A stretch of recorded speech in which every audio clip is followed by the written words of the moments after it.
Clemson is every bit as good as its ranking. Going into the game, somehow they weren't favored. That's more a function of what Oklahoma did finishing the season so hot than anything else. But in retrospect, does anyone doubt that the Tigers should have been favored? They were much more physical than Oklahoma. And as they move on to the championship game, they're going to be a formidable opponent.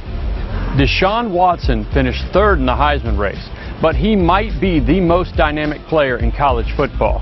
He had 332 total yards, and while he wasn't especially precise in the first half passing, no one could contain him when he ran the ball. And in the second half, he began to find his targets in the passing game, and Clemson became unstoppable. He gives Clemson a multi-dimensional threat that cannot be stopped. Though the final margin was 20 points, the Orange Bowl really turned on a couple of key plays, and one of them came in the first half when Clemson coach Dabo Swinney went for a fake punt just inside midfield. That was a huge momentum swing. They scored a couple of plays later, taking the lead, and they retook the momentum that Oklahoma had to that point in the game. Oklahoma was very good this season. Clemson in the Orange Bowl was better, and they might just have been better anytime they played.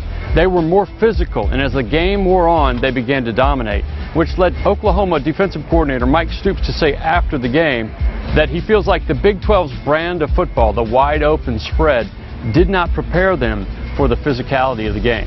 The only remedy for that is getting stronger in the trenches. Oklahoma has to keep building depth and talent along the offensive and defensive lines if they want to win these games.